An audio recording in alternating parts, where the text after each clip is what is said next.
अब हम लोग पढ़ने जा रहे हैं factors on which SN2 reaction depends. अच्छा, क्या क्या फैक्टर्स हो सकता है बच्चों? हमने तो आपको बताया कि ये बाईमोलिक्यूलर है, ये न्यूक्लियोफाइल पे भी डिपेंड करेगा और एल्काइल हैलाइड पे भी डिपेंड करेगा। तो चलो, पहला factor nature of alkyl halides. Alkyl halides पे ये कैसे डिपेंड करेगा? तो बच्चों, रेट जो होता है, rate is inversely proportional to steric hindrance. Rate जो है वो स्टेरिक हिंड्रेंस के इनवर्सली प्रोपोर्शनल है।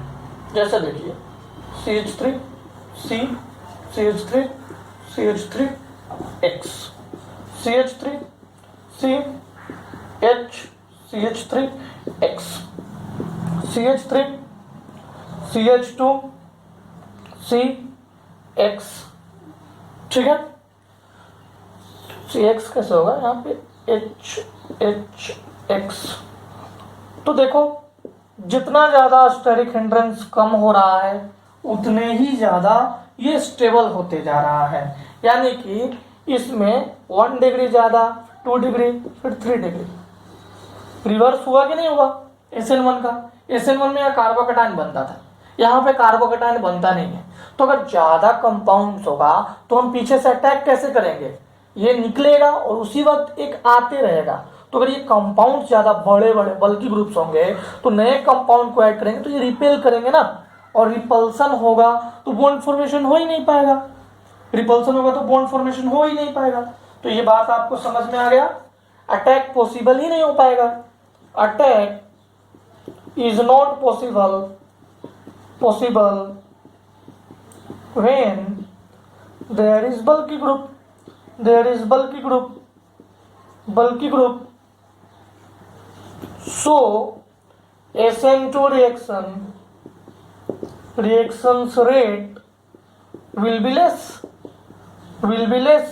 तो बच्चों, एक बात तो पकड़ लो, एक बात तो अपने दिमाग में गांठ बांध लीजिए, वो ये है कि अगर 3 डिग्री होगा तो SN1 बनेगा, अगर 1 डिग्री होगा तो SN2 बनेगा, और 2 डिग्री होगा तो डिपेंड्स ऑन अदर कंडीशंस मतलब कौन सा सॉल्वेंट यूज किए हैं, टेम्परेचर क्या है, एक्सेट्रा पे डिपेंड करने लगेगा। ये एक्सोथर्मिक है, एंडोथर्मिक है, वो सब चीजों पे SN2 है SN1 डिपेंड करने लगेगा। इसलिए कभी भी ये मत सोचना कि कोई रूल है कि ये SN1 है SN2 है। No rule, there is no rule for which is greater SN2 or SN1। तो एक बात ये भी लिख लीजिए, there is no rule to say which is greater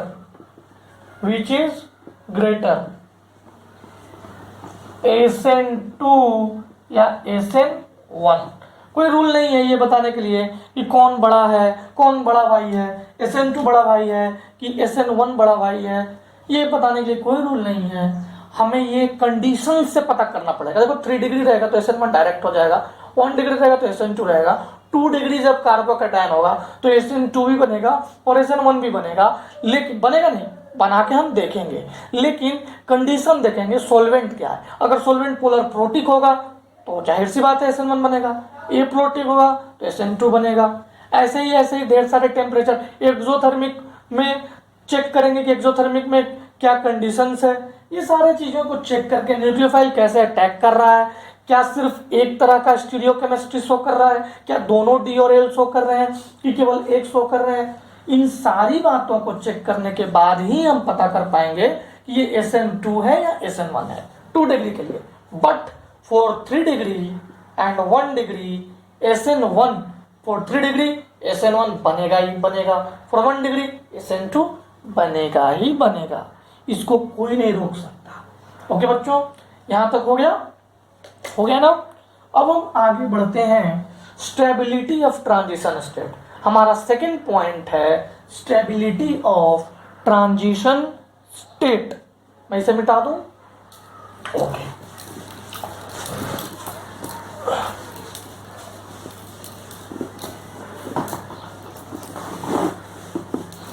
second point है स्टेबिलिटी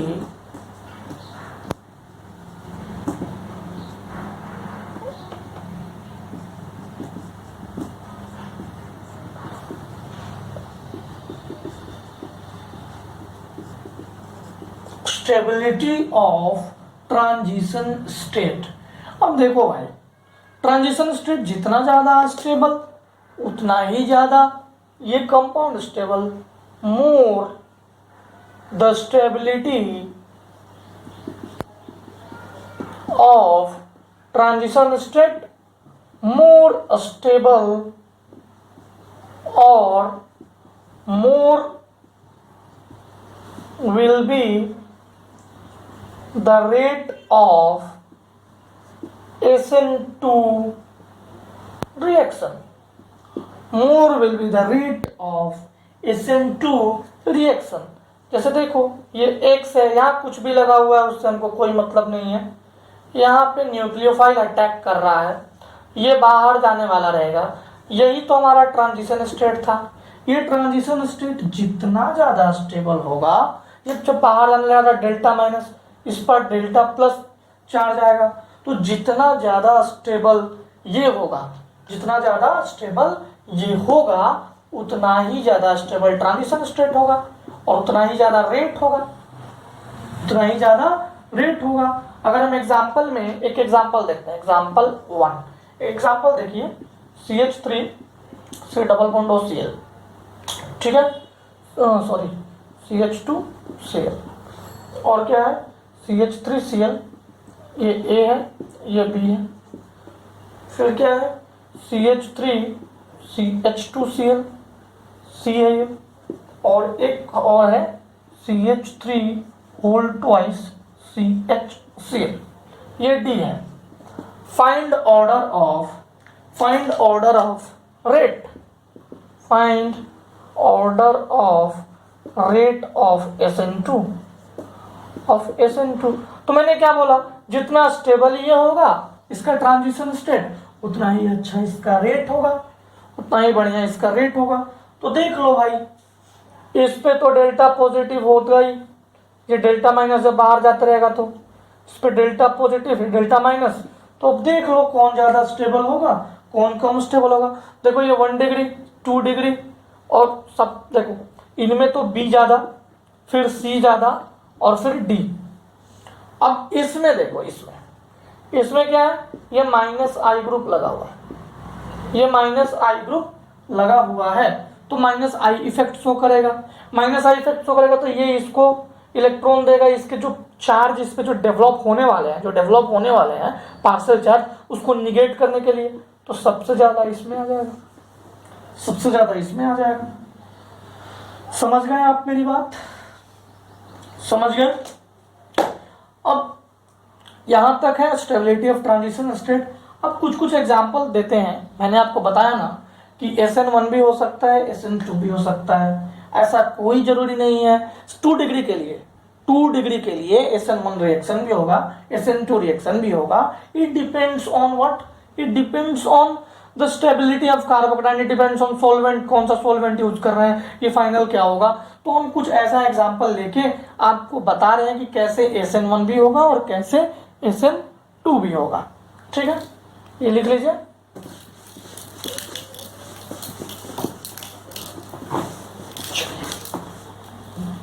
देखिए एग्जांपल 1, बियर A B। अगर मैं SN1 रिएक्शन बनाना चाहूँ, इसमें अगर SN1 रिएक्शन बनाना चाहूँ, SN2 बनाना चाहूँ, तो क्या बनेगा, इसमें पॉजिटिव चार्ज आएगा, SN1 यहाँ पे OH आ जाएगा, SN2 सिमिलरली यहाँ पे भी OH आ जाएगा। इसके लिए सिमिलर है बिल्कुल, यहाँ पे पॉजिटिव चार्ज डेवलप हुआ तो इसमें रीअरेंजमेंट हो जाएगा, यहाँ पे OH आएगा। देखो SN1 में रीअरेंजमेंट हुआ और वहाँ पे OH आया, यहाँ पे OH हम यहाँ पे डायरेक्ट लगा देंगे।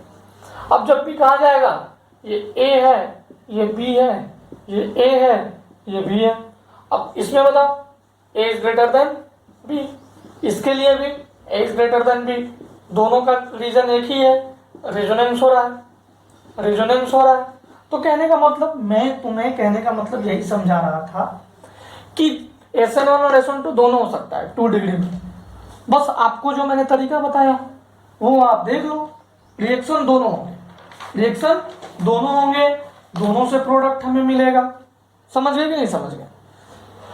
तो ये लिख लीजिए। अब हम आपको बताते हैं थर्ड पॉइंट, फैक्टर्स पढ़ रहे हैं ना, तो थर्ड पॉइंट है nature of nucleophile. Third point है हमारा, थर्ड पॉइंट है नेचर ऑफ न्यूक्लियोफाइल। न्यूक्लियोफाइल का नेचर, अब जरा सोचो, जो रेट होगा, रेट है हमारा, it depends on nucleophile as well as alkyl halide. तो नेचर ऑफ न्यूक्लियोफाइल भी होना जरूरी है कि नहीं? तो अगर हाइयर होगा nucleophile, higher the concentration of nucleophile, more will be the rate. और वहां पे हमने क्या बोला था कि चाहे कुछ भी कॉन्सेंट्रेशन हो जाए SN1 में, न्यूक्लियोफाइल वो डिपेंड नहीं करता, वो डिपेंड उस पे रेट नहीं करता। ठीक है, एग्जाम्पल, तो स्ट्रॉन्ग न्यूक्लियोफाइल मोर रेट, मोर रेट। एग्जाम्पल में देख लीजिए, बहुत सारा न्यूक्लियोफाइल है, आप खुद से देख लो ना, CN minus OPH minus SPH minus, ये सब न्यूक्लियोफाइल है। देखो ये आके अटैक करेगा, ये आके अटैक करेगा, ये आके अटैक करेगा। I minus CH2 minus NH3, देखो इसके पास लोन पेयर है, क्या देगा? न्यूक्लियोफाइल है। RNH2, ये भी न्यूक्लियोफाइल है, देख लो ये भी देना चाहेगा। ठीक है, तो न्यूक्लियोफाइल डिपेंड्स ऑन, ये nature of nucleophile, SN2 reaction depends on nature of nucleophile. ठीक है, लेकिन SN1 में ऐसा हो जरूरी नहीं है। अब यहां से एक और बात सामने आया, जो स्ट्रॉन्ग न्यूक्लियोफाइल होगा वो more rate with SN2 reaction, but weak nucleophile seen in SN1 reaction. SN1 reaction में हमेशा वीक न्यूक्लियोफाइल देखने को मिलता है, जैसे वाटर हो गया, CH3OH, C2H5OH, etc। तो देखो यही छोटी छोटी बातें हैं जो SN1 और SN2 को अलग अलग करेंगी उस समय जब दोनों बन सकता था। ऐसे तो 1 डिग्री रहेगा तो SN2 बनेगा, 3 डिग्री रहेगा तो SN1 बनेगा, लेकिन जब जहां पे दोनों एक दूसरे को ओवरलैप करेंगे वहां यही छोटी छोटी बातें दोनों को अलग करेंगी। ठीक है ना, ठीक है ना। अब नेचर ऑफ सॉल्वेंट तो आपको पता है, फोर्थ पॉइंट है नेचर ऑफ सॉल्वेंट। ठीक है, मिटा दूं मैं? Okay,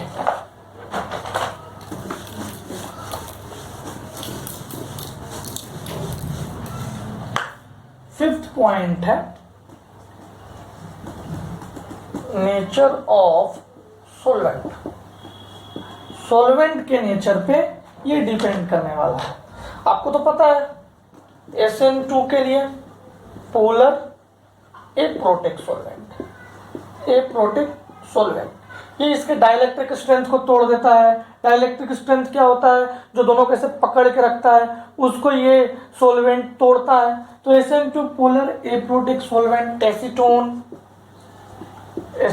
CH3, C double bond CH3, DMSO dimethyl sulphur oxide, CH3 S double bond CH3, कुछ भी नहीं किया, C की जगह पे सिर्फ S लिख दिया।